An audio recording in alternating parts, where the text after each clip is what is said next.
видео ще играем на Pizza Tycoon. Да започваме.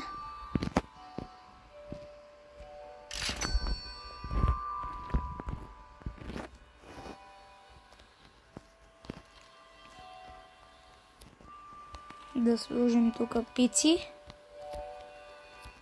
Така. И да почваме. Така.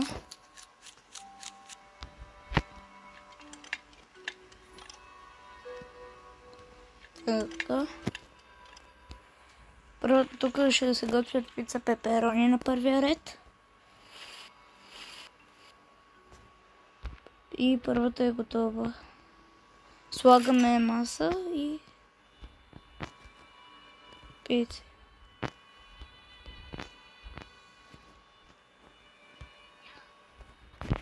Трябва сега да направим набързо няколко пици.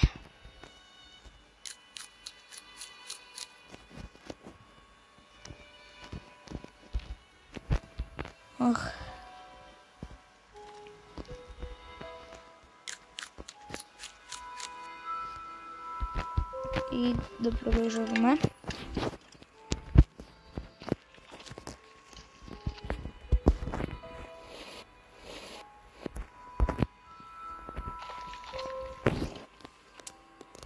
И почти сме готови.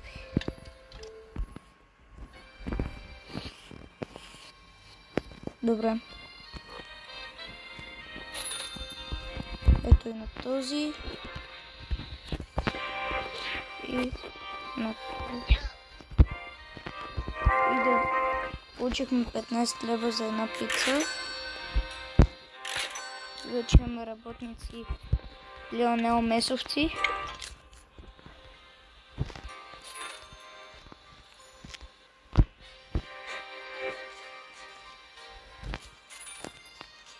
Един ми остави бакшиш. Добре, вече те сами си правят пиците. А само, че трябва да им оставим тесто.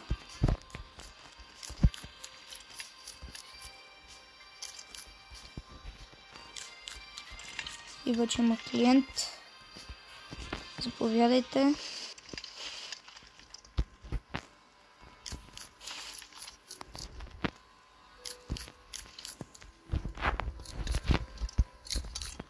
Не мога да им напълня тук пиците, защото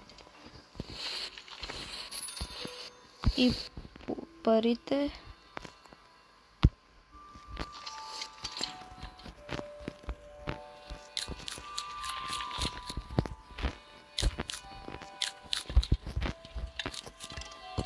Още много бързо правят пиците. Мога да им напълня. И те почти направиха максималното. Ще държа поне една пица в мене, за да мога да, ако дойде човек направо, да отида при него и да му дам пица.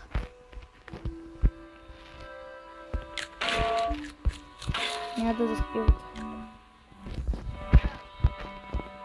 Ето.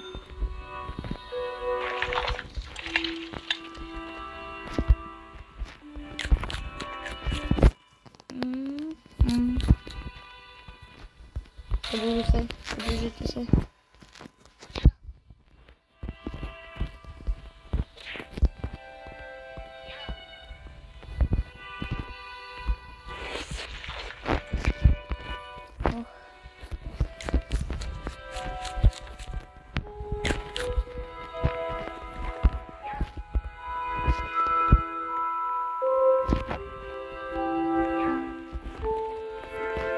Ще взема едно тесто да има в мене.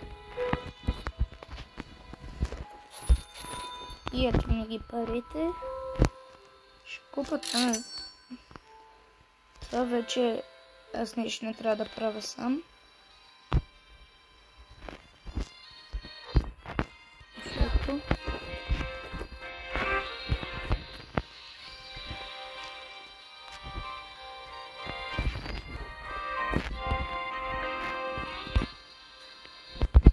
Ще взема напита, за да мога да продължат.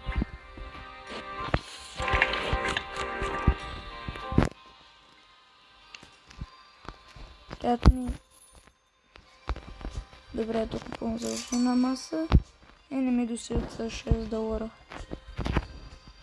Ети двамата спят. Няма да спят. Ще ми трябва и такъв размер. Този, който да взема поръчките, сервитьор.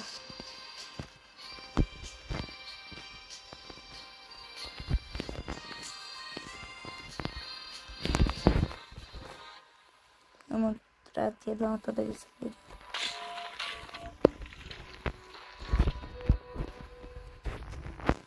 И благодаря за 27.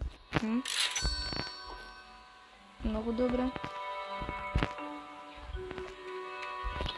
Добре, ти трябва да работиш за доставките на пица, не да си гледаш някаква жена.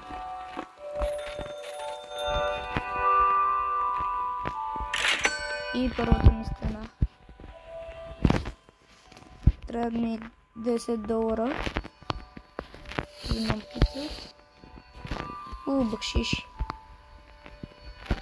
Добре, защо има само Лионел Меси? Аз да не съм толкова известен с това пицариница.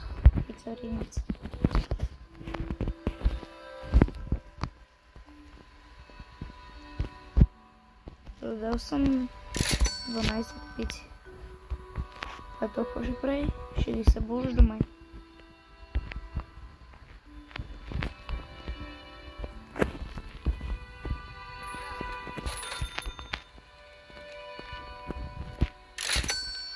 Айде още на маса.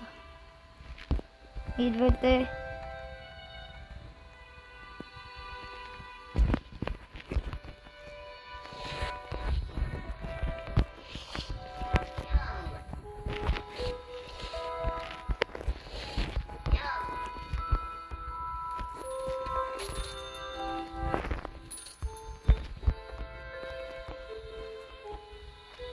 Добре.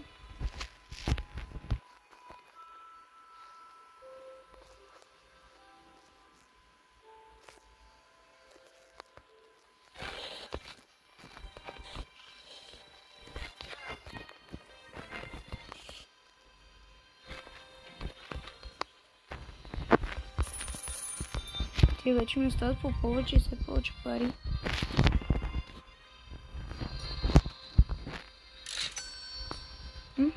Много. Тесто.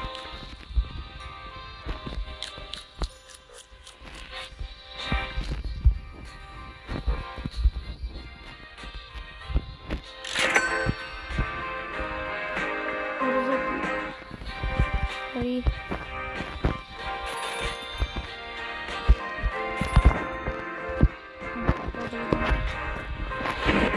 Играта става трудна.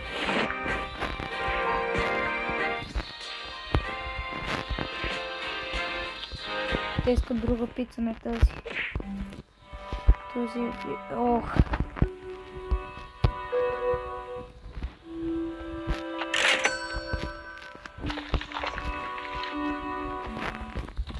Тесто.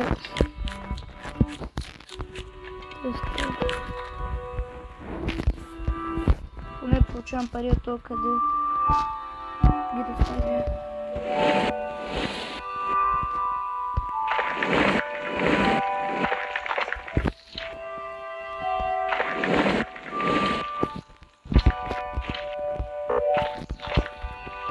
Та пица къде да я оставя сега?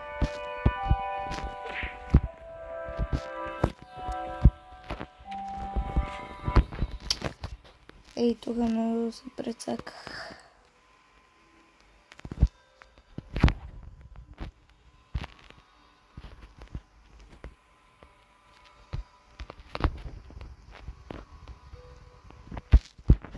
Ето има иска такава.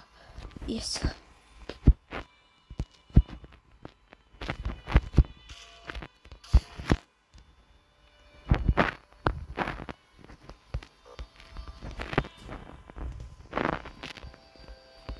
Ето.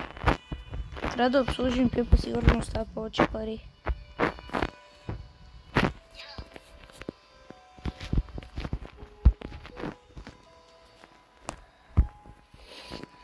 Добре, хора, това беше първата част и видеото. Очаквайте тази вечер следващата част. И това беше от мен. Чао!